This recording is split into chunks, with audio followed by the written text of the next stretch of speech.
कधीच नाही चुकणार तुमचे फेवरेट टीव्ही शोज झी5 सोबत, तेही एकदम फ्री।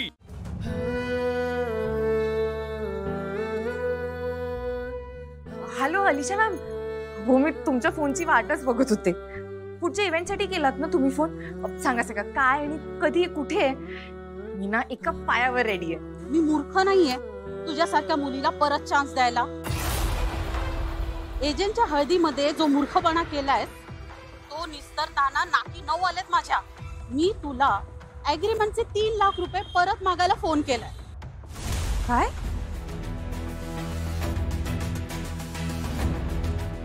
श्वेताला मी हर्ट नको करायला हवं होतं। उद्या लग्न आहे, मला तिच्याशी जाऊन बोलायला हवं। पण असे कसे मी तुम्हाला 3 लाख रुपये देऊ? आणि हे बघा, मी कुठे तुमचा डान्स ग्रुप सोडलाय? अहो मी तर तयार आहे डान्स करायला। मी तुला एकदा चान्स देऊन बघितलंय, मी बघितलं की तू काय करतेस ते।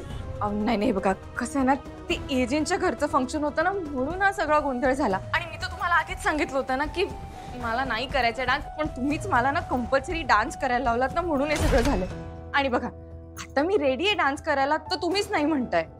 हे बघ, मला काहीच ऐकायचं नाहीये। तू मला माझे 3 लाख रुपये परत कर बस। कुठनं आणू मी इतके पैसे मॅडम?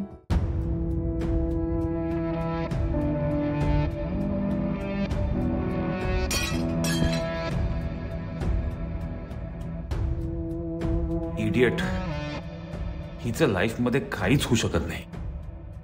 इतकं कसं कोण केअरलेस असू शकतं?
हे लक्ष असतं तुझं? थँक्यू, तुम्ही नसतात तर धडपडल्याशिवाय तुझा दिवस जात नाही का? जिथे जाईल तिथे प्रॉब्लेम क्रिएट करणारेस तू। हे पडलंस तर तुझ्यावर आता नीट लक्ष देता येत नाही तुला। मी मुद्दामून कुठे केलं? चुकून धक्का लागला असेल माझा। चुकून नाही, तू स्वतः पाडून घेणार होतीस। आणि किती वेळ वाचवायचं मी तुला? मग कशाला आलात? मी थोडी बोलवलं होतं तुम्हाला। रिअली ना? मी नसतो आलो ना तर तुझं काय झालं असतं कळतंय तुला? तुम्ही मला वाचवलं त्याबद्दल मी तुम्हाला सुरुवातीलाच थँक्यू म्हणाले ना। तुम्हाला ना काहीतरी कारणच हवं असतं माझ्यावर ओरडायला। आणि तुम्हाला काय वाटतं, मी आयुष्यात काहीच बरोबर करत नाही का? आपलं मला बोल बोल बोलत असतात ते। आणि इतके काय चुकते मी? समजा हा चुकत असेल तरी सुद्धा तुमचं काय घेणं देणं आहे त्याच्याशी? तुम्हाला थोडीच माझ्याशी लग्न करायचंय, आणि लग्न वगैरे तर लांबच राहील। तुमचं आणि श्वेताचं एकदा लग्न झालं ना की मी तुम्हाला परत कधी दिसणार सुद्धा नाही। आणि मला सांगा, तुमच्या आयुष्यातली बाकी सगळे आहेत ते का एकदम परफेक्ट आहेत का? कोणी कधीच चुकत नाही? त्यांच्यावर ओरडता का? काही झालं की आपलं मला बोलत असतो। श्वेता पण मला आवडणार नाही असं वागते, पण मी तिला सॉरी म्हणणार होतो। तिच्या जागी लीला असती तर मी खरंच फक्त चिडलो असतो।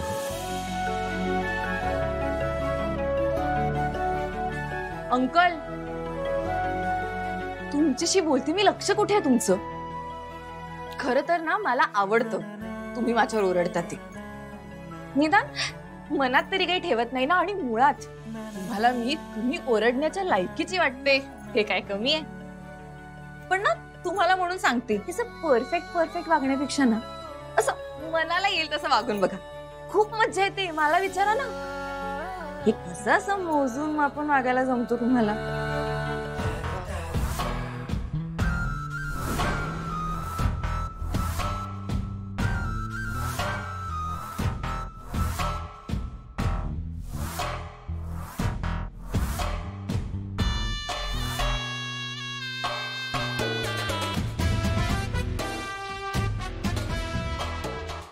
या कालिंदी मॅडम या. सांगा, काय एवढा आभाळ कोसळून आलो होतो? का सारखं सारखं कारण शोधून तुम्ही भेटायला येत आहे मला? काय सांगू तुम्हाला, अहो त्या एजंटच्या 3 सुना, त्यांना संशय आला बहुतेक.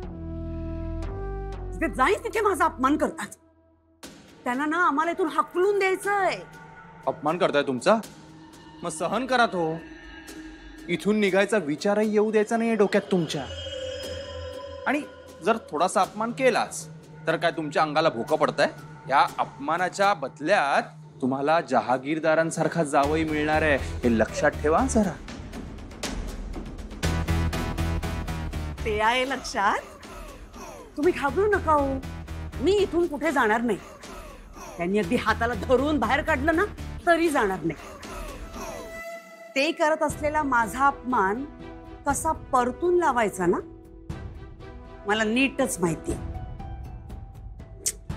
अहो पण ते आमचे अहो या मुलींचे वडील म्हणजे माझ्या नवऱ्याचा आणि माझ्या मुलींचा निर्णय बदलला ना तर कठीण होईल मला सगळं हे.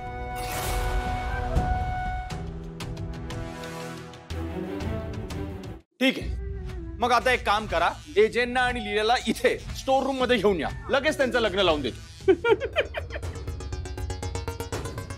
माफ करा, म्हणजे एजंटना बोलवणं एवढं सोपं आहे का? आणि मी बोलावल्यावर ते कशाला येतील? बरं त्यातून गेला बाजार आलेच, लीलाशी लग्न का करतील? एवढं सोपं असतं तर हे लग्न मीच नसतं का लावून दिलं? कळतंय ना? मग गप्प बसा आता प्लीज आणि जा इथून. डोकं नका खाऊ माझं. एवढी चिडचिड करण्यापेक्षा तुमच्या डोक्यात काय आहे हे मला सांगून झालं असतं मला. तुम्ही पण ना तुमच्याच मुलीसारखं अति बोलता जरा. साहेब सांगा ना, देवा शपथ कोणाला सांगणार नाही. नाही खरंच सांगते मी, तुम्हाला पण त्रास देणार. सांगतो. हे बघा, जेव्हा तुमची मुलगी लीला लग्न मांडवात येईल